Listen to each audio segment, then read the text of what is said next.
Banyak dari kita tidak mengetahui integrasi nasional, padahal integrasi nasional merupakan upaya pemersatu kita sebagai warga negara Indonesia.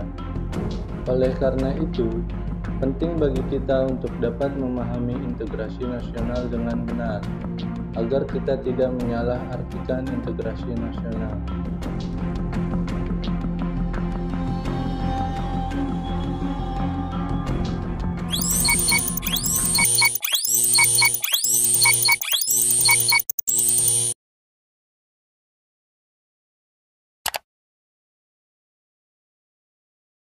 Integrasi nasional berasal dari dua kata, yaitu integrasi dan nasional.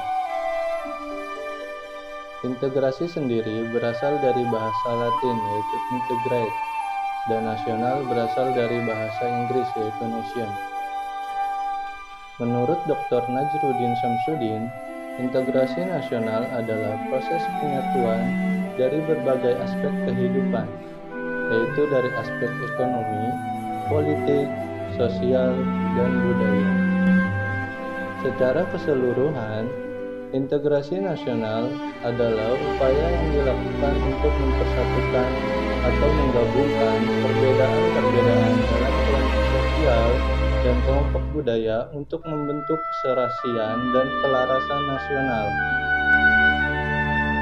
Seperti yang kita tahu, bangsa Indonesia sangat kaya akan adanya perbedaan, mulai dari bahasa, agama, hingga budaya. Oleh karena itu, penting bagi kita untuk memahami integrasi nasional, agar Indonesia bisa lebih kokoh dan lebih bersatu lagi. Tujuan, fungsi, dan manfaat integrasi nasional, yaitu yang pertama, bangsa Indonesia bisa saling menghargai dan menghormati satu sama lain. Lalu selanjutnya, budaya Indonesia bisa lebih dikenal di mancanegara. Yang ketiga, budaya Indonesia bisa menjadi kebanggaan kita bersama.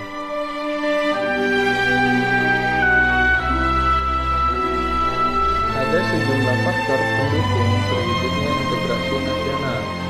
Yang pertama adalah adanya rasa senasib dan seperjuangan.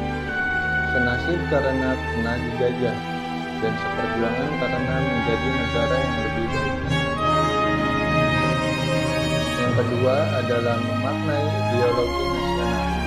Pada ideologi kita, yaitu Pancasila, kita diajarkan untuk saling menghargai dan memahami segala perbedaan negeri kita.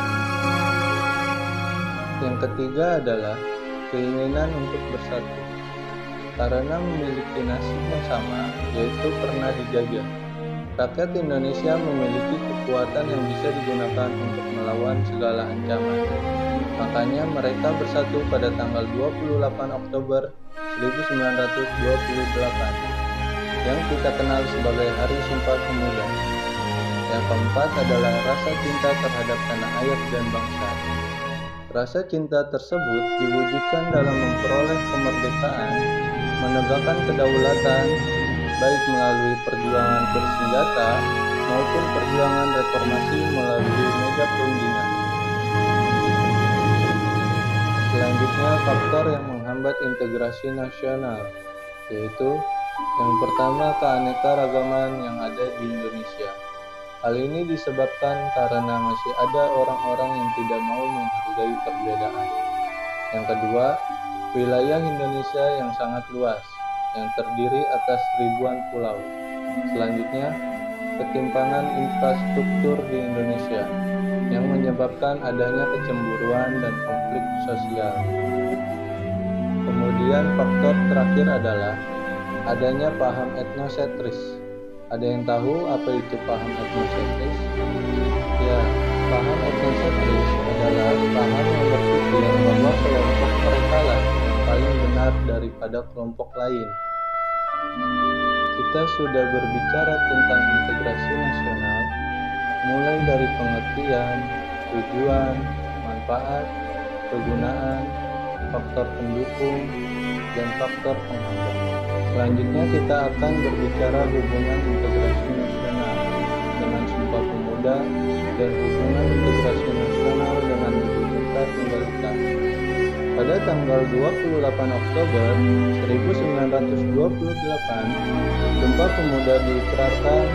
Pada hari itu, seluruh pemuda dan pemudi Indonesia berkumpul.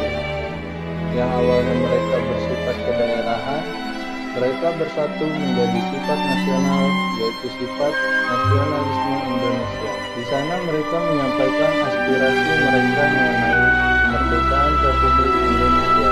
Kemudian, dukungan integrasi nasional dengan Bhinneka Tunggal Ika adalah Indonesia memiliki berbagai ragam perbedaan mulai dari suku, ras, etnis, maupun agama. Nah, Bhinneka Tunggal Ika mengajarkan kita untuk saling menghargai semua perbedaan tersebut. Jadi, jangan banyaknya budaya dan keberagaman itu bukan memecah belah kita, tetapi justru mempersatukan kita agar terwujudnya integrasi nasional.